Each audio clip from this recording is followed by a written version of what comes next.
रहकर हम सब भागवत कथा अमृत का रसास्वादन कर रहे हैं। एक बात ध्यान देना, कल की कथा के प्रसंग में हम सब भागवत की महिमा महात्म की कथा श्रवण किए। आज दूसरे सत्र में हम सब प्रवेश करने जा रहे हैं। भागवत की लीला अनंत है, समुद्र की तरह व्याप्त है। समुद्र के तो पता लगा सकते हैं कोई, लेकिन भागवत क्या है उसे कोई नहीं बता सकते। फिर भी समस्त संत, समस्त विद्वान, कथाकार अपनी अपनी मति के अनुसार, अपनी बुद्धि के अनुसार, यथाशक्ति समय के अनुसार आप सभी के समक्ष पुरस्कारी करते हैं कि लो आप भी इस सुंदर अलौकिक रस जो भागवत में कहा गया है, रसो विषय, जो केवल रस ही रस है, जहां से प्राप्त करोगे, चाहे वो मंगलाचरण हो। व्यास जी ने मंगलाचरण का जो वर्णन किए हैं और हमारे सद्गुरुदेव के मुखारविंद से आपने कई बार जन्माद्यस्य यतः परमात्मने एक शब्द पे एक महीना तक गंगा किनारे हम सभी को सुनाते आए हैं। मंगलाचरण का भाव भी पूज्य सद्गुरुदेव बहुत सुंदर बताते हैं। मात्र सत्यम परम धीमहि का एक शब्द लिया कि भगवान के नाम कैसे सत्य है, कैसे श्रेष्ठ है और उसमें कैसे समर्पित होना चाहिए। उन नाम को ही भागवत के जो श्रेष्ठ विषय है, 18,000 श्लोक है, जिसमें हर श्लोक में 9 और म का उच्चारण है। यानी चाहे आप कुछ कर रहे हो, किसी भी अवस्था में हो, कहीं भी हो, लेकिन भगवान के नाम का उच्चारण करो, जो वही श्रेष्ठ धर्म है, वही परम धर्म है। धर्म अनेक प्रकार के होते हैं, धर्म का अंत ही नहीं है। माता पिता की सेवा करना धर्म, समाज में सेवा करना धर्म, बड़े बुजुर्ग को आदर देना धर्म, समाज में अनेक प्रकार के प्रतिष्ठित कार्य कर लेना धर्म। लेकिन भागवत में जिस धर्म का व्यास जी निरूपण की है, जिस धर्म का वर्णन किए हैं, वो श्रेष्ठ धर्म, परम धर्म। परम धर्म इसलिए कहा गया है कि भागवत बार बार आप श्रवण करोगे, बार बार अध्ययन करोगे, चिंतन करोगे, तो हमारे अंदर जो एक मत्सर है, भाई कोई कहते हैं मैंने इतने दान कर दिया,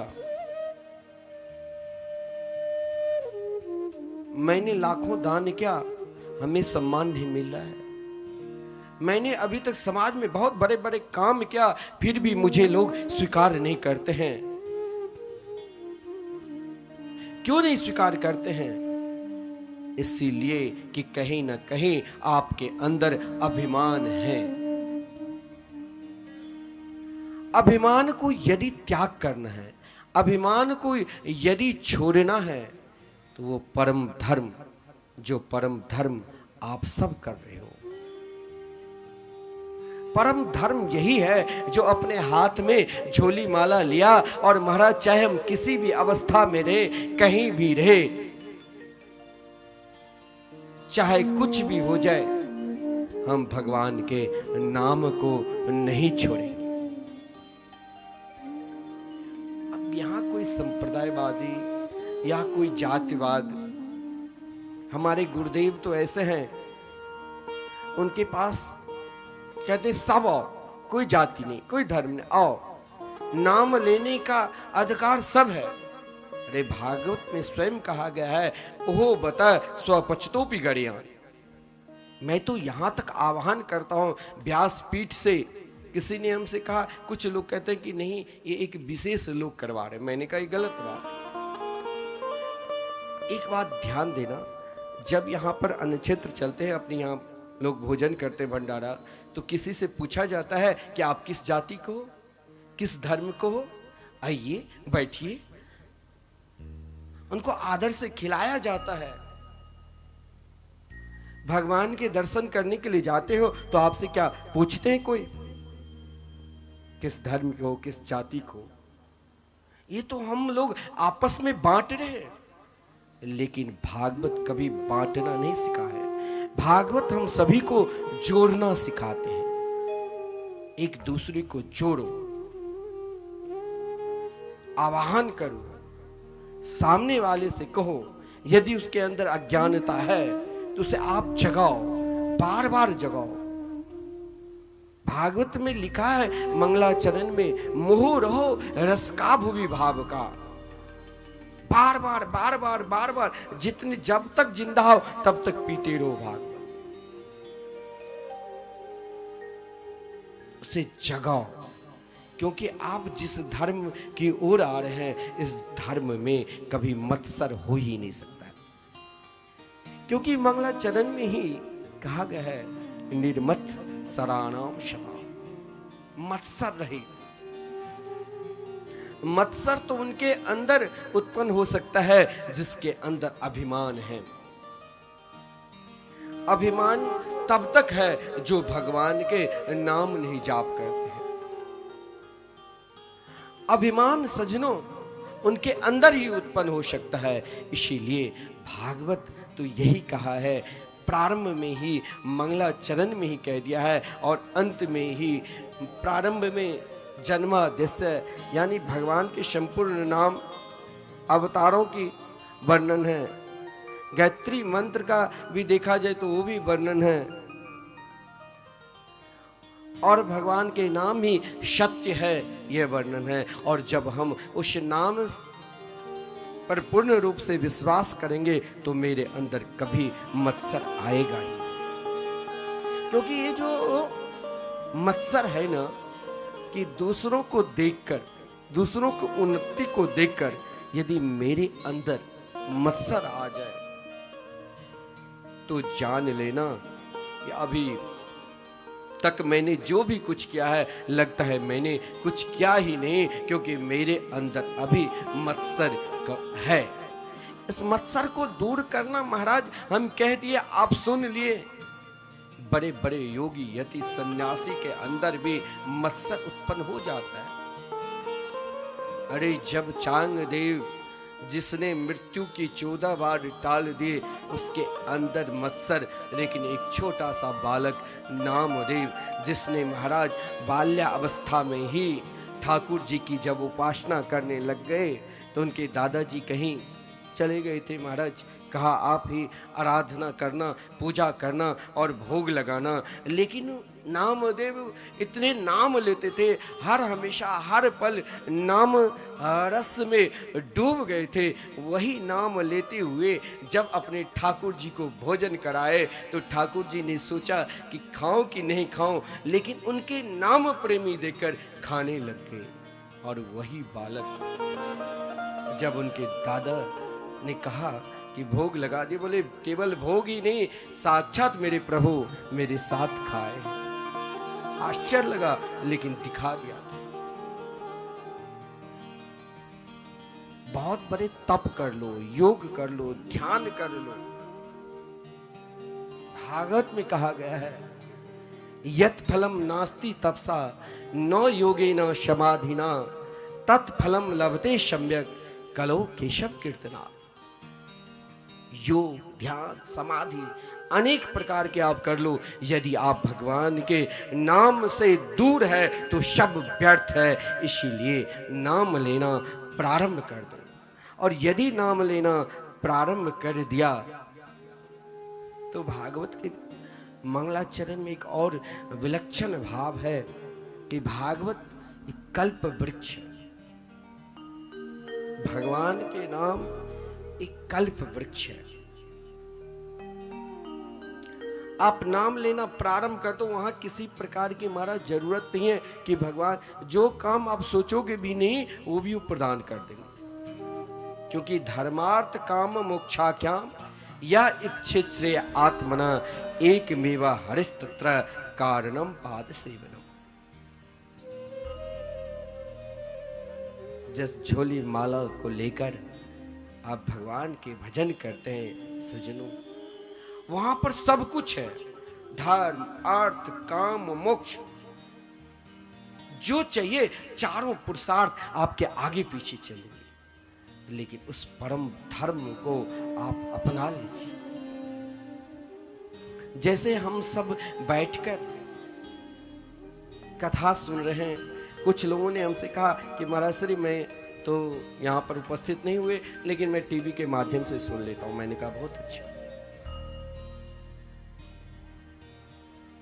जहां पर हम बैठकर कथा मृत का रसास्वादन कर रहे हैं, कथा है आज से नहीं अनादिकाल से प्रारंभ,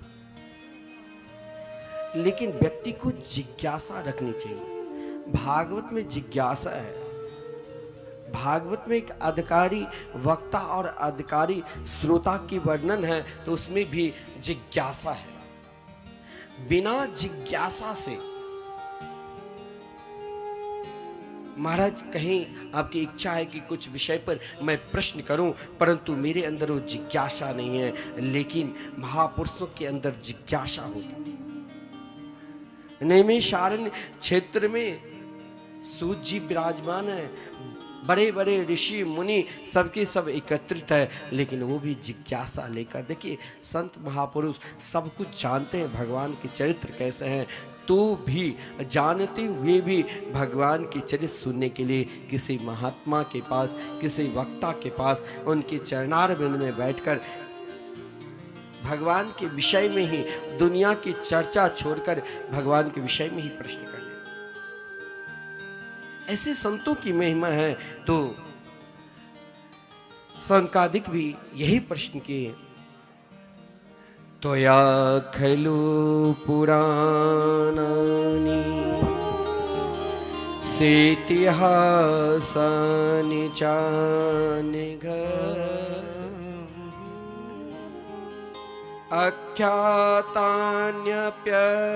आख्यातान्यप्यधीतानि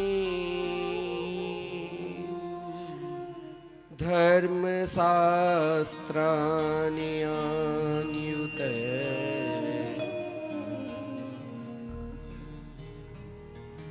कभी संत महात्मा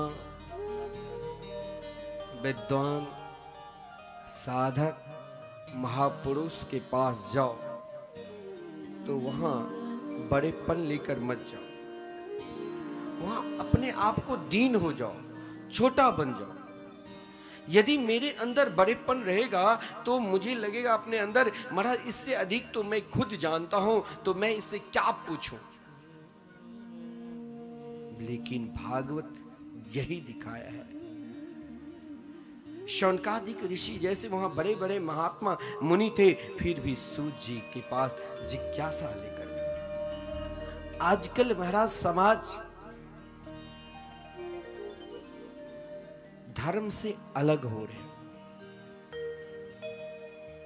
कोई कहते हैं ये मनोवादी है, कोई कुछ बोलते हैं, लेकिन देखिए शौनकादिक ने क्या प्रश्न कि महाराज मानव मात्र का श्रेष्ठ कल्याण